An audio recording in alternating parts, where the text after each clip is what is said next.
Welcome, guys, back to my review of episode 5 of BH1's Couple Retreat, and it's entitled SX School.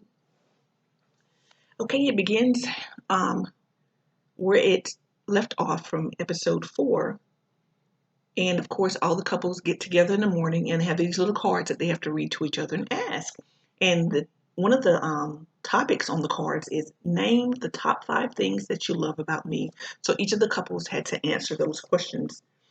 And I was very surprised, pleasantly surprised by Ray J and how he's like I said, I feel like there's love between him and Princess, but I think they both need to have like individual counseling and then come together and have like couples counseling because you can just tell they any little thing can spark either one of them to just go off the deep end, and it's like, wow, that's a very volatile relationship to be in where you got to walk around on eggshells around your partner. That's not healthy at all.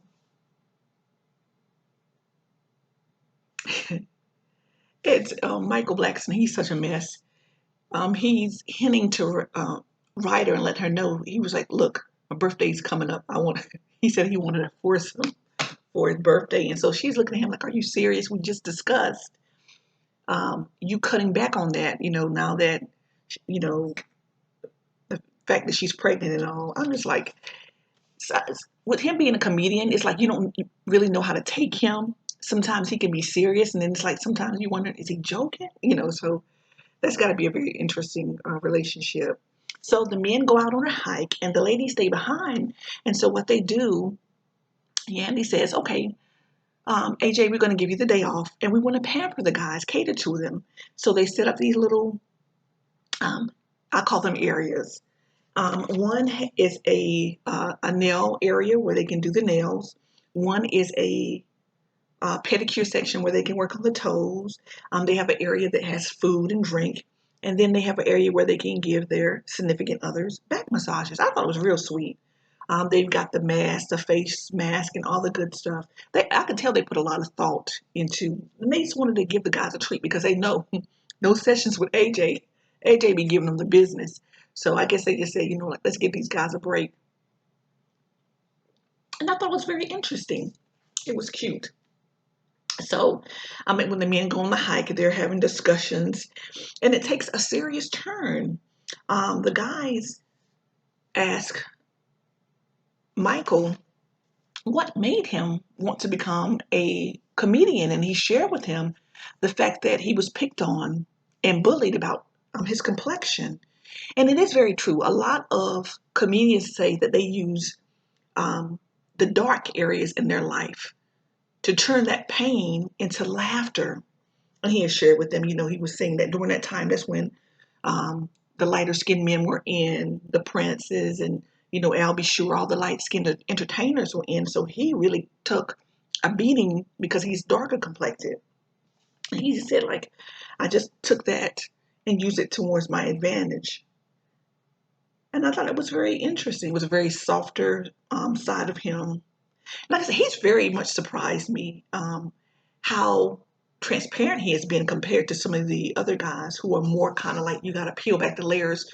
But Michael Blackson has been very transparent.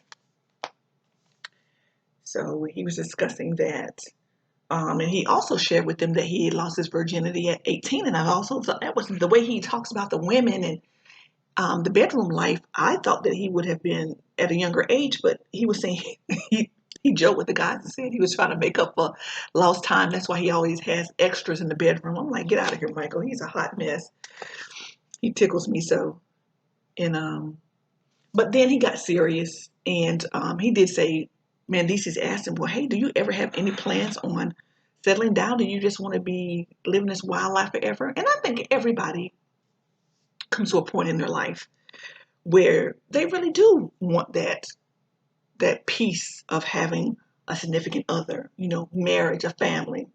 And it's for the majority, but not everybody. And so I like the fact that he said, yeah, I do want a family. I do want to settle down. I do want to let go of this wild, bedroom life that I have going on right now. And it was nice to see him. Like I said, once again, he showed a softer, more transparent side to himself. And it makes him more likable and relatable.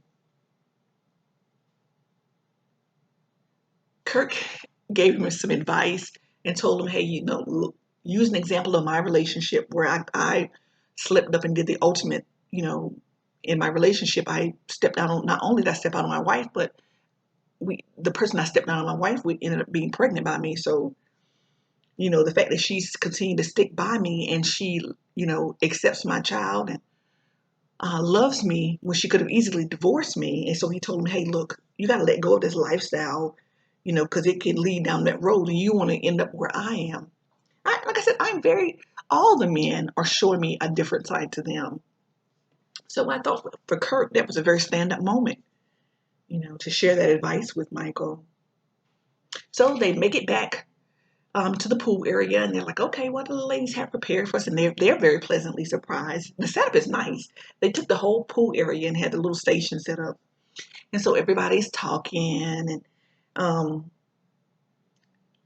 Ryder shares with the ladies that she was not looking forward to doing a pedicure on Michael's feet because his feet, I guess, are not the most attractive. They didn't look that bad. Like I said, because they did a close up. They didn't look that bad, but you could definitely tell that they were a little rough. I'm just thinking with a little TLC, if like maybe she could take him to a professional nail shop and have them do his work on his toes. I say like a good summer. Take a good summer and just have him constantly come back and get pedicure, trim, and all that stuff. I think you see a significant difference in his feet. I'm telling you, I don't know what it is about a pedicure, but if it's done right, oh my gosh, it's the ultimate feeling. Your feet just are like thanking you. Because just imagine what our feet go through in a given day. How much we walk over a lifetime. So yeah, give your toes a little TLC. I love a good pedicure. And so they were discussing that. And then Ryder shows a different side to her. I did not know that she had children, other children. So I'm thinking that this was going to be her and Michael's first child together. No, she has older kids. And so what she shared was very interesting. She said, like, I want to be very, very careful with who I allow in my children's life. I don't want to bring you into my life. And she shared that she had not let her kids meet Michael yet because she was like, what if things don't work out? It would be heartbreaking. I bring you into my kid's life and then you walk out and hey, things don't work out. My kids were like, wow, you introduced this guy to us and then he just left us. So I definitely understood that. And that could be not that was a good, I thought it was very sound advice. Be careful. Don't be so quick to introduce your kids early on in a relationship. Give it time.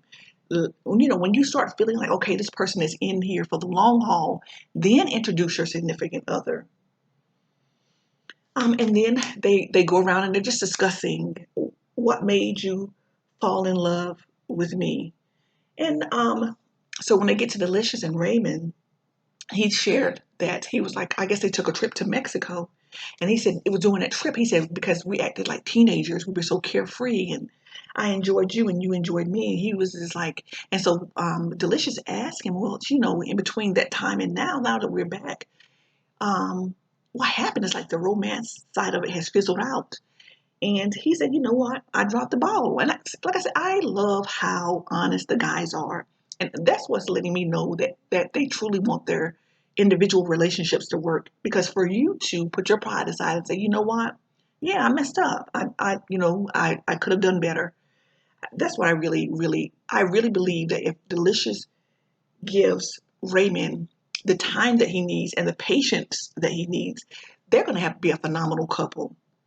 And it's new. It's new. So my advice to Delicious is take your time. Remember, you guys are still newlyweds. There's no rush. Take your time. I know you want to, everything to be microwavable, fast, fast, quick, quick, quick. But enjoy every moment you have with your husband. And know, like I said, this is a transition for him. This man was incarcerated for I don't know how long. So he's just dealing with the outside world and how to get back in society. Show him a little patience. Show him that what when I decided to take those vows, I meant them, and I'm going to stay with you to the long haul. And so, when I believe if they do those things, their relationship's going to blossom and just flourish. I really do believe that, and I believe Delicious has it in her. I know there are going to be moments when she gets frustrated, but I think if she reflects back on her marriage vows and she truly, truly honors her marriage, that her and Raymond are gonna be just fine. Okay, and so um, Ray J and Princess, they come along and they're discussing, what made them fall in love. And Ray J shares with Princess, he's like, I respect the fact that you're a great mom.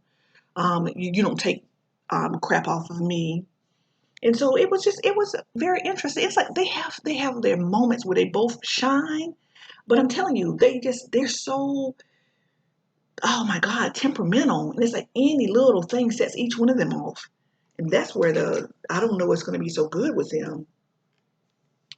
Um, and and then towards the end, oh my God, of the pampering stations, Michael Blackson starts sucking on Ryder's toes, and everybody's looking like, ooh, ooh, all the ladies are like, oh, I want my toes sucked.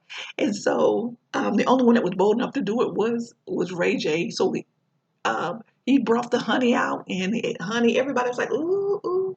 It's like I said, those little small moments, and you can see Princess just smiling. You can see, oh man, this is the man that I fell in love with.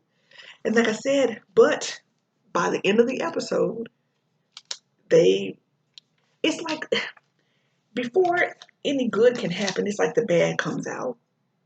So he shares with I guess in his confessional that um, he went to Atlanta and reconnected with someone. He claims nothing happened, but Princesses went through his phone, and but what Ray J had to say was he also had went through her phone, and so she shared with him, now you see how I feel, because he was very jealous about that. And she was like, imagine, I want you to feel the way I feel. Every time you step out on me, this is the way you make me feel. And he was like, you know what? You're right. I never really looked at it like that. And a lot of times people don't. When you're doing the damage, you don't look at it from the other person's perspective. And he was like, that's really messed up how I've treated you. And so I thought it was an aha moment for Ray J to put himself in Princess's place and be like, you know what? This is not cool. It's not cool to step out on my wife. It's not cool to have other females' pictures and be corresponding through them. So we'll see. Um, and then they have the ending session where they bring in a tantric healer by the name of Devi, and she shares with them her purpose. She wants them to get more in tune with their sexual side, unifying the spirit through touch. And she shares with them um, that a woman can have 15 different types of orgasm, which I thought was mind blowing because I'm like, whoa. And the guys are like, what? So it was very interesting. Her approach was interesting. The way that she talked and positioned them, she had them face each other, look into each other's eyes. And so she went individually to each couple one on one to talk with them. And she asked them, she first went to Princess Ray J and asked him, hey, what can I do to enhance your sexual life? And Princess shared that, he doesn't look at me when we're intimate. He turns away, or she feels like he looks through him. And so he was like, well, in the position that I'm in, I'm not really even looking at her face to face. He shared that with her. So she was like, well, try to get into a position where you're looking at her as you're intimate with her. It can make you guys develop a stronger spiritual bond. And so she's showing them different touch, and she touches with each of them each